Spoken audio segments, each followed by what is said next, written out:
E aí, pessoal, este é o Sem Treta, seu programa de debates favorito. Hoje, sexta-feira, acabou o carnaval, né? Acabou mesmo o carnaval, Sakamoto? Ainda talvez... Acabou pra você, né? Pra mim, tenho ainda pra serpentina e glitter no meu coração. Pra mim acabou, vou cuidar de 2 crianças nesse fim de semana. Pra mim não vai ter mais carnaval. Eu vou cuidar de alguns blocos nesse final de semana ainda. Mas deu pra se divertir e deu pra voltar pro mundo real, né? Porque o mundo real voltou com muita intensidade na quarta-feira de cinzas e hoje a gente continua vendo aí as repercussões dos eventos graves que aconteceram. Ó, só dando um recado para quem não pegou ainda, hein? Se inscreva no nosso canal aqui no My News, este é o Sem Treta, eu sou Joel Pinheiro. Eu sou Leonardo Sakamoto. É isso aí, e a gente discute os temas que mais repercutiram e dão polêmica aí na semana de uma perspectiva, uma mais de direita, outra mais de esquerda, né? Primeiro ponto, a gente viu, está sendo marcado aí por vários movimentos conservadores, populares, chama do que quiser, um protesto para dia 15 de março, protesto pró-governo, de domingo, como teve tanto ano passado, e contra o Congresso, né? Nitidamente, marcadamente, tem um ímpeto assim contra o Congresso que estaria, nas palavras lá do general Heleno, né, chantageando o governo. Então o Congresso agora é o grande inimigo da vez. Só que o próprio presidente da República compartilhou uma chamada, na verdade 2 chamadas a esse protesto entre contatos dele do WhatsApp, né? O presidente da República, portanto, chamou para um protesto que vai ser contra um outro poder constituído, né? Ou seja, configurando aí, de certa maneira, um ataque às instituições, ao Congresso, à democracia brasileira. Como é que você vê isso? Bem, a princípio não é surpreendente, lógico que estamos falando de Jair Bolsonaro, Jair Messias Bolsonaro, e no intuito tanto de atiçar a sua militância mais aguerrida, né? Promover aquela cisânia, né? Ele governa através da cisânia, mas também para gerar não apenas uma pressão sobre o Congresso Nacional, sobre o Supremo Tribunal Federal, porque não só o Congresso, o Supremo também está na jogada, pedido de fechamento das instituições, pedido de cassação dos líderes, tem imprensa ainda também. Imprensa, é aquela coisa, é o combo ditadura, o combo AI-5, já que a gente não pode aprovar um AI-5, vamos emular um AI-5. Agora, tudo isso também encobre um monte de coisas, né? O governo Bolsonaro é muito bom nisso, né? De jogar umas golden shower por aí, né? Para lembrar de um fato que faz um ano agora nesse carnaval, para encobrir outros problemas. Que problemas o governo tem? Eu não sei se vocês notaram, mas a economia está derrapando, apesar de reformas, eu posso não concordar com todas as reformas, mas houve a aprovação de algumas reformas, a economia poderia estar melhor, não está, derrapando, emprego ainda muito devagar, o PIB vai ser menor do que o esperado, então, além das promessas econômicas que estão super atrasadas e muito por conta do próprio presidente, que não tem um projeto de país, tem um projeto de país, né, que é retroceder 50 anos em 4, mas não tem um projeto econômico, não entende nem nada disso. Agora, também temos a história do Adriano da Nóbrega, né, o miliciano, chefe do escritório do crime, que o presidente está passando pano loucamente na biografia dele, ele e a família, o Adriano que foi assassinado na Bahia, numa operação policial que estava tentando prendê-lo, e que tem relações carnais com o gabinete, o antigo gabinete do seu filho Flávio Bolsonaro, quando deputado estadual, né? Então, no meio de toda essa investigação, é isso que o presidente também divulga vídeo, apoia protestos emparedando um outro poder, comete crime de responsabilidade, né? O artigo 85 da Constituição, se não me falha. Mais um, né? Provavelmente estão muitos aí que... Mais um, acho que quando ele completar 30 ele pode pedir uma música no Fantástico. Não, então, eu faço a seguinte leitura também, eu vejo muita gente muito alarmada com esse protesto, eu acho que é grave sim o Bolsonaro ter chamado, embora ele tenha uma defesa técnica aí, né? Dizer, olha, os vídeos que eu compartilhei, nenhum deles falava nada de Congresso STF. Né? Ele tem essa defesa técnica, no fundo. A gente sabe que o intuito do protesto é esse, mas ele pode sempre dizer que, olha, o que eu compartilhei não tinha absolutamente nada disso. Mas eu vejo muita gente muito alarmada e com medo, né? E entrando um pouco no que é essa retórica do bolsonarismo. O Bolsonaro se elegeu com um movimento que dizia, não, acabou o Congresso, agora é governar com o povo, é o povo nas ruas, pressionando para mudança, não sei o quê. E, ao longo de 2019, o povo foi para as ruas muitas vezes, em algumas de novo, com o Bolsonaro não chamando diretamente, mas dando aquele apoio tácito aos protestos ali. Teve vários protestos de domingo pró-Bolsonaro em 2019. O que eles conseguiram fazer? Absolutamente nada.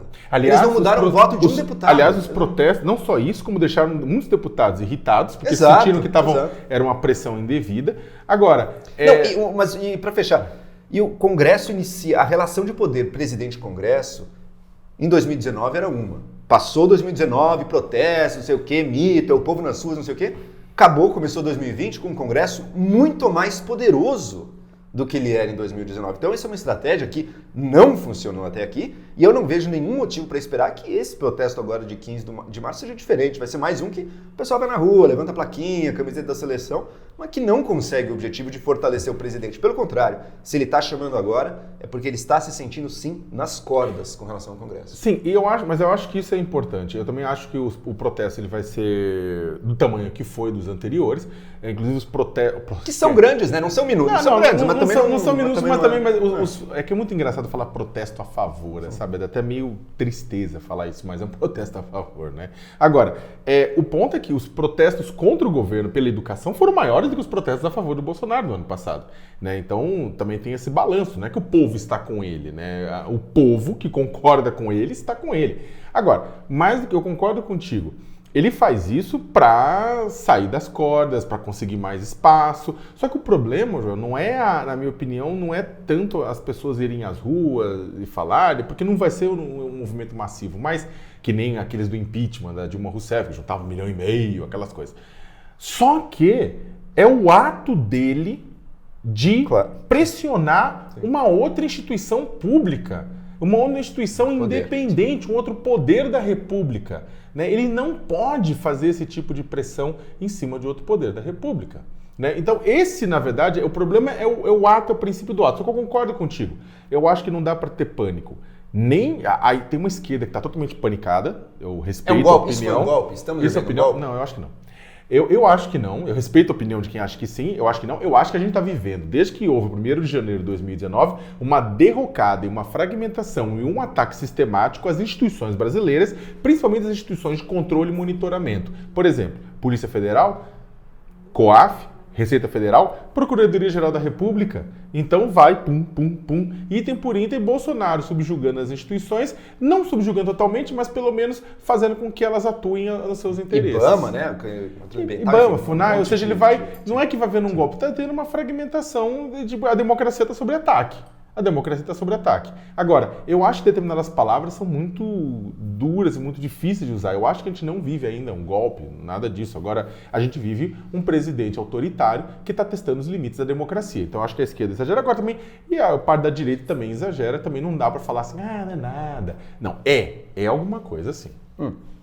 E eu queria trazer, ligado a isso, mais uma questão. Se isso é o bastante para o impeachment. Tem muita gente falando de impeachment agora, o PT vai se reunir para discutir a questão do impeachment. Eu já vou lançar a minha opinião aqui.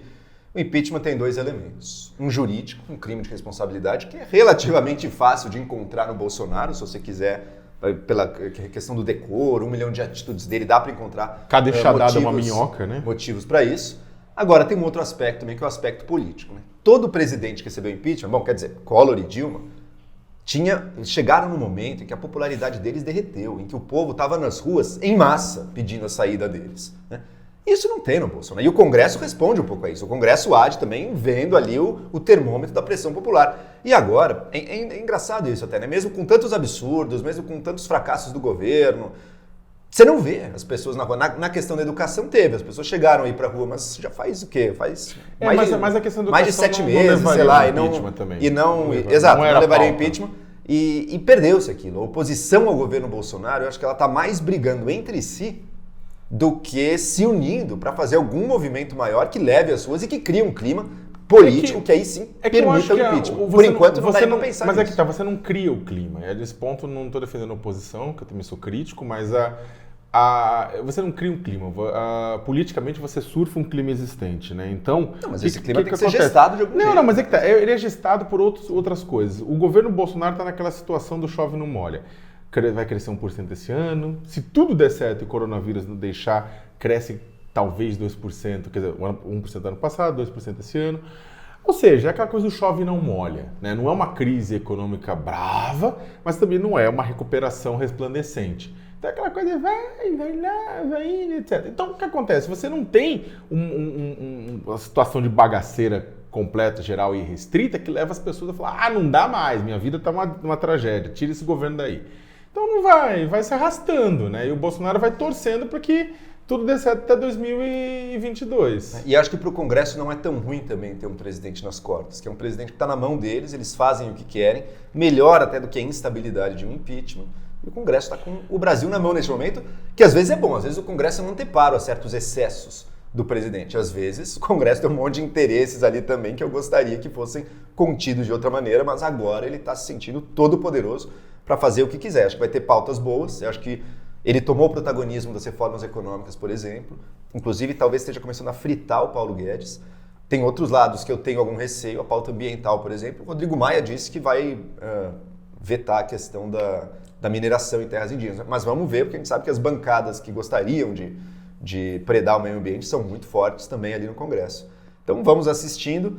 Eu acho que o Congresso tende a manter essa situação se a população não for para as ruas. E por enquanto não tem o menor indicação de que o povo irá para as ruas. É claro que toda essa discussão ela começa com a questão do orçamento impositivo, só que... Ou seja, que o Eduardo e o Flávio votaram a favor, sim, né? Mas que o governo, exatamente, o governo ele topou isso no momento de articulação lá atrás, e agora o governo viu que isso vai reduzir minha margem de manobra, principalmente em ano eleitoral, em que eu preciso fazer coisas, etc., para mostrar, e aí vai deixar isso na mão do Congresso. Só que não é ruim isso. Ou esse orçamento é ruim. Por quê? Porque exatamente uma das moedas de troca entre o governo e o Congresso é a liberação de emendas. Quando você deixa a emenda para o Congresso de uma vez, a relação com o governo tem que ser mais republicana e tem que ser temática.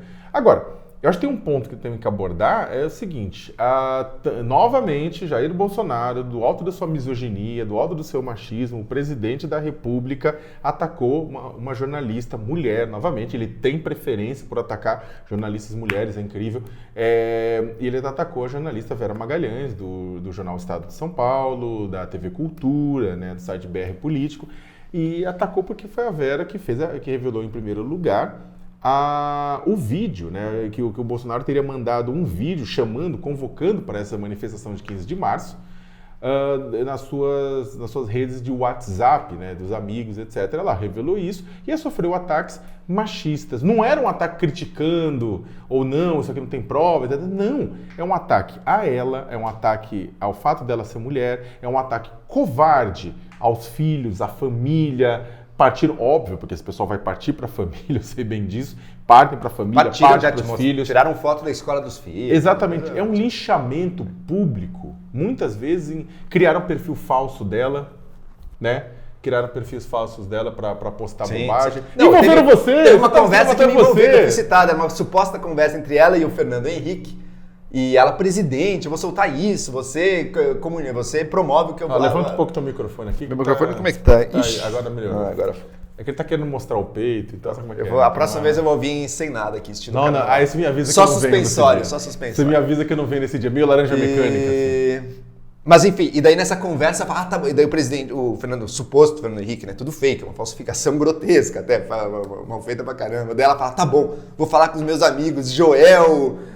João JD, que acho que era o João Dória, né? Uma lista.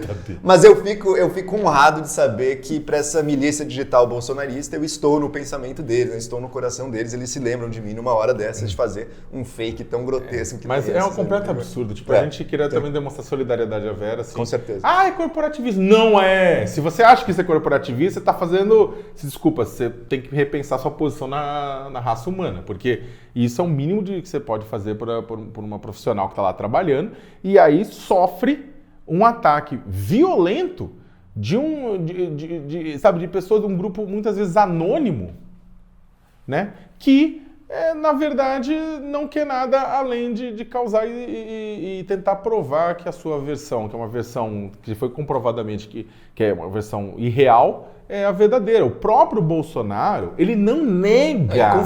Ele confirmou. Ele falou, olha, eu tenho 35 milhões de seguidores em rede social, e aí eu posto um monte de coisa lá, e a imprensa às vezes nem se importa, e aí eu tenho minhas redes sociais de WhatsApp com os meus amigos, e aí isso aí é coisa particular. Não é particular. Eu lembro muito bem nos Estados Unidos, tem uma coisa interessante, não sei como é que funciona agora com o Trump, o negócio também já desenganchou. Mas antigamente, toda a comunicação do presidente da República era patrimônio do Estado. Era patrimônio da presidência da República e ficava anexado, inclusive. Então, o que acontece? É uma coisa muito louca, porque não é que ele está simplesmente quebrando o protocolo, nada. Não, ele está fazendo um ataque, um ataque bizarro, utilizando canais de comunicação. E outra, mostrando também o valor da Vera. Primeiro, descobriu isso, que o presidente difundiu a mensagem. O pessoal xingou ela, negou tudo, o presidente confirmou, né? Com que cara ficam daí os defensores do presidente? Eles não se importam, eles não se importam. Eu não falei nada, não falei. Mas dela começou a sofrer ataques, assim, os mais vis, como você levantou aqui, os mais baixos, super agressivos. E ao invés de se intimidar, pelo contrário, acabou lançando outra notícia ontem de grupos bolsonaristas de WhatsApp, envolvendo formador de opinião, envolvendo empresário, pagando ali para os protestos que vão ter. Então, ela, Vera Magalhães, sem dúvida nenhuma, assim como a Patrícia, que a gente já mencionou aqui, dão exemplo de coragem e de profissionalismo aí no jornalismo. E se não fossem pessoas como elas, sem dúvida alguma, o poder irrestrito de um governo com tendências tirânicas como esse seria muito maior. A gente tem que ser uma coisa que acho que é importante falar, e acho que até para você se guiar. Mas você concorda ou discorda do jornalista? Isso pouco importa. Isso pouco importa. A função do jornalismo, em última instância, é fiscalizar o poder. Né? É fiscalizar o poder, é garantir, né, que o poder ele fique dentro dos eixos. Né? O jornalismo político é esse. E se uma pessoa é atacada quando está realizando esse trabalho, ela está sendo atacada na realização de um dos princípios da democracia. Porque essa fiscalização feita pela população e pela sociedade é condição sine qua non para uma democracia ser saudável. Portanto, ao atacar um jornalista que está fazendo um serviço de interesse público, você está sim atacando a democracia. Pois é. Vamos para o próximo tema? Vamos. É que eu precisava dar essa mensagem. Perfeito. Democracia está devidamente defendida pelos dois lados aqui da polarização. Está resolvido o problema. Não vai ter problema. Então vamos resolver o problema dos Estados Unidos agora, já que você mencionou. Estamos tendo primárias para selecionar o candidato democrata que vai enfrentar o Donald Trump este ano. Nesta terça-feira agora, a gente vai ter a chamada Super Tuesday, né, a Super Terça, em que muitos estados votam nessa primária aí do Partido Democrata. E se tiver um claro vencedor dela, ele vai estar com a faca e o queijo na mão para ser, de fato, o candidato democrata aí quando o partido decidir. Por enquanto, o favorito, acho que é o seu favorito também, né, quando Bernie Sanders, que se diz socialista democrático. E aí? Então, esse negócio do socialismo democrático é engraçado, porque o socialismo democrático que ele fala que você vai pegar e colocar seria próximo, inclusive, de um socialismo francês. Uma social-democracia. De uma social-democracia europeia, um pouquinho mais à esquerda, um socialismo francês, um socialismo português, assim, talvez. Ele dá a Dinamarca como exemplo, ele adora levantar a Dinamarca como exemplo dele. Estado social-democrata, né? Ou seja, ele não está propondo o fim do capitalismo, né? É crítica ao capitalismo, ele não está propondo o fim do capitalismo. É que aí o pessoal coloca e fala, não, é Stalin. Ai, que preguiça. Mas, olha, eu acho o seguinte, primeiro que eu acho que a grande pergunta que acho que os eleitores democratas estão fazendo neste momento é quem é que tem mais possibilidade de ganhar de Trump na eleição. Quem é que ganha? Porque quando botaram a Hillary há 4 anos, a Hillary se mostrou que não era capaz disso, né? Mas foi quase, também acho que meio injusto fazer isso, né? Porque mas eu acho ganhou com tranquilidade no popular e o que se perdeu ali no swing states. Mas eu sei, mas perdeu por pouco, perdeu por bem pouco. Sim, mas o que importa nessas era quase imprevisível. A Hillary teve 3 milhões de votos a mais no cômputo total, mas para quem não sabe, o sistema eleitoral norte-americano é diferente, é quase um voto indireto, porque você elege delegados por estado, alguns estados é proporcional ao número de delegados, o outro é quem ganha leva tudo. A maioria é quem ganha leva né? tudo. E aí você depois vê esses delegados somam, eles vão votar e elegem um presidente. O problema é que a questão que o Joel falou do swing state são estados que mudam de acordo com o momento. E estados em que o Trump foi bem eram estados que ele conseguiu passar adiante a mensagem dele. Não foi fake news? Não, galera, muito cuidado. Porque o Trump conseguiu passar a mensagem dele, que era a mensagem de que políticos tradicionais não estavam resolvendo a vida da população, que a globalização estava trazendo desemprego e pobreza para uma parte da América profunda e que ele vinha trazer os empregos de volta e as empresas de volta, botando a America First. O que acontece? Ele consegue o apoio desses estados, que são estados-chave, e aí ele ganha. né, a eleição mesmo com menos voto. O problema é que a Hillary, na minha opinião, a Hillary teria menos carisma para fazer o confronto com uma pessoa que você pode detestar o Trump, mas você não pode negar que ele é um comunicador, sabe? Ele treinou isso durante anos na TV, ele fez isso, é um comunicador muito melhor do que o Bolsonaro. O Bolsonaro, ele tem também suas qualidades como comunicador, senão não estava aí, mas o Trump ele é muito bom nisso. Então, eu acho que, basicamente, o que talvez os Estados Unidos coloque, não é que é simplesmente uma polarização, mas é enfrentar fogo com fogo. Tem um comentador que eu gosto muito, economista, prêmio Nobel, que é o Paul Krugman, né? E ele tem comentado muito a questão aí das primárias democratas. E ele, na verdade, a posição dele hoje em dia é que, olha, qualquer um desses é claramente melhor que o Trump. Pelo que eu sinto dos textos dele, o Bernie não é o favorito dele, mas ele diz, olha, os planos mais radicais e que tem uma dificuldade fiscal de ser feita do Bernie Sanders, como a saúde universal que ele está propondo, que talvez custe 30 trilhões de dólares, é uma coisa um pouco fora da possibilidade, mas olha, a chance disso passar e disso acontecer é nula, sabe? Isso não vai acontecer. O maior risco do Sanders é gastar muito capital político com planos muito irreais que não vão acontecer, mas ele vai fortalecer as estruturas de democracia e do estado de bem-estar social que estão sendo desmontadas no atual governo. Então, isso vai ser muito importante de qualquer maneira nos Estados Unidos. Eu também não vejo, desculpa te interromper, mas eu não vejo o Sanders, por exemplo, brigando, xingando, não apertando a mão de um presidente do Congresso, por exemplo. Exato. O Sanders, ele faz parte de uma instituição, ele acredita na instituição. Sim. Ele acredita na instituição. Assim como outros candidatos republicanos também acreditavam na instituição. No Constituição Presidência. O risco do Sanders é que ele gosta de elogiar umas pessoas que não acreditam, né? Ele, em 2011, via a promessa da Venezuela como um lugar que estava indo super bem, que o sonho americano era mais provável de acontecer na Venezuela do que nos Estados Unidos. Eu não acho que esse tipo de frase desqualifica. Elogiando Cuba, agora... Eu não acho que isso... Não é isso. Eu ia falar exatamente isso. Eu acho que isso não desqualifica. Acho que todo mundo tem chance de errar. Não, pois é, mas ele acaba se deixando levar por esse populismo, ou pelo menos os líderes populistas, especialmente na América Latina, que é uma coisa... Eu não sei se... As pesquisas estão dando que ele é favorito, né? Eu não sei se eu acredito. O Obama também elogiou o sistema de saúde de Cuba. Não, perfeito. Mas ele se aproxima desses líderes e dessa esquerda mais populista muito mais do que o Obama jamais fez. As pesquisas dão uma clara vantagem para o Sanders agora. Eu não sei, alguém que se diz socialista nos Estados Unidos, alguém que elogia Cuba e Venezuela... E claro, tem todas as nuances. Cuba pode ter mérito. Não precisava ter feito um Estado totalitário, mataram dezenas de milhares de pessoas. Gente, né? Não concordo. Não precisava ter feito isso. Tipo, a Venezuela... Assim como o Pinochet não precisava ter matado. Enfim. Segundo o Paulo Guedes, é um detalhe, né? O detalhe, então, detalhes, pequenos, entre aspas, detalhes. Então, aí mas eu acho que o eu não sei se ele vai ter tanta facilidade para ganhar, não, porque a economia americana está aquecida agora, o desemprego vinha caindo nos anos Obama, seguiu caindo nos anos Trump, então a economia está bem aquecida e isso, em geral, ajuda quem está no poder, né? E, em geral, quem tem o poder e está com a máquina na mão tem mais facilidade de se eleger. Mas eu acho que uma campanha Sanders tem... Eu acho que o Trump tem tudo para ganhar, tudo para ser reeleito, só que eu acho que o Sanders também cumpre um papel importantíssimo, que não é apenas o papel de disputar a presidência e tentar tirar o Trump de lá.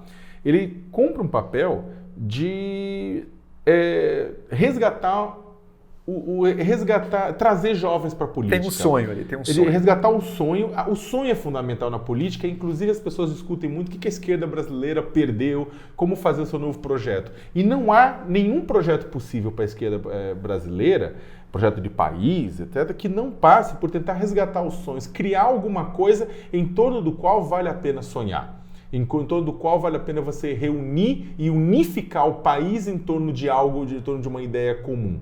É interessante porque o Sanders também, ele traz os jovens, ele é o herói dos millennials, sabe, de pai da geração X, Z, desculpa. Ele é uma figura que traz esses jovens para participação política. Você vai ver os comitês, eu fui no comitê do Sanders na outra eleição. Gente, é um pessoal com uma dedicação bizarra, que discute política, que debate política. Isso está faltando e você vai pegar algumas figuras novas, você pode criticar, mas Alexandre Ocasio-Cortez, entre outros deputados novos que surgiram, outras caras novas, cores novas.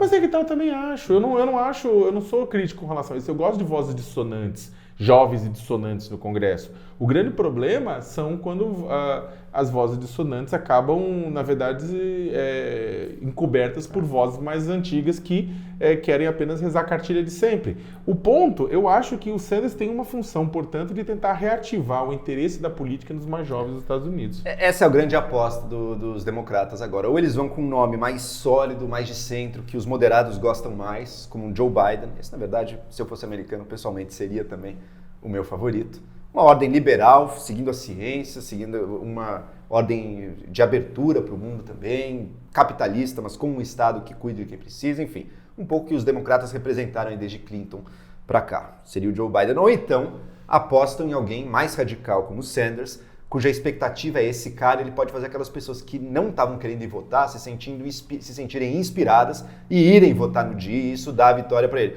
Vamos ver. Tem muita gente nessas pesquisas aí que diz que vai votar, mas na hora H a gente vê, olha, em geral o jovem vota muito menos do que está dizendo que vai votar agora. Será que realmente na hora H vai acontecer? Se acontecer, ele tem a vitória na mão. Eu acho Se que for uma ilusão, teremos mais 4 anos de Trump. Ele tem ido bem com latinos, ele tem que ver como é que vai ser o posicionamento dele nos estados do sul dos Estados Unidos, com uma presença forte negra também, do Sanders. Agora, tem os outros competidores, é claro. Michael Bloomberg está injetando muito dinheiro. E esse vai ser feio se ganhar, né? Se ele ganhar a nomeação dos democratas, ele é um bilionário. Sabe quanto é o patrimônio dele, né? Maior do que do Trump. 61 bilhões de dólares. É um dinheiro assim, é inimaginável. Inimaginável. Aliás, o Trump fica muito bravo com ele, exatamente porque o dele é maior do que o do Trump. E ele tá só pagando, ele não tem nenhum carisma, ele tá só botando dinheiro. E ele é ruim de debate. Péssimo de debate, tá botando dinheiro nas propagandas. Se ele conseguir a nomeação para uma decisão das lideranças do Partido Democrata, vai ser, na minha opinião, muito feio. Eu prefiro ir com alguém, eu até concordo mais com ele nas políticas, nas propostas, mas eu prefiro ir com alguém que ganhou fair and square ali nos votos populares. Eu também acho, porque significa que a pessoa vai ter depois suporte na campanha. Depois tem o Pete Buttigieg, você tem a Klobuchar, tem a Elizabeth Warren, tem outros nomes concorrendo também, mas eu acho que tá mais pro Sanders mesmo. Mas é isso. E vamos ver, pessoal, acompanhando aí, terça-feira, os Estados Unidos vai chegar muito mais perto de definir o futuro das suas eleições. Bom, não, só para explicar, e por que tudo isso é importante? Porque o que acontecer nos Estados Unidos vai, é claro, repercutir no Brasil, né, nas relações internacionais, ainda mais com um governo brasileiro extremamente próximo do governo Trump. Que cara o Bolsonaro vai fazer se o Trump perder, hein? Já pensou visitando o Sanders? Agora, a pergunta não é essa, porque o Bolsonaro também está buscando um alinhamento automático com os Estados Unidos. E isso... É claro que aproximar dos Estados Unidos é bom, eu acho bom também, eles são um parceiro comercial gigante do país, mas não é o maior parceiro comercial, a gente tem inclusive déficit comercial com eles, mas até agora não se demonstrou tão lucrativo para o Brasil esse alinhamento automático, pelo contrário, deu até algumas dores de cabeça para o país. Mas, dependendo de quem for eleito lá, aqui a nossa vida pode mudar. Pode mudar muito. Enfim, é isso aí, o Sem Treta fica por aqui, até a semana que vem, não se esqueçam de se inscrever no My News. Até lá!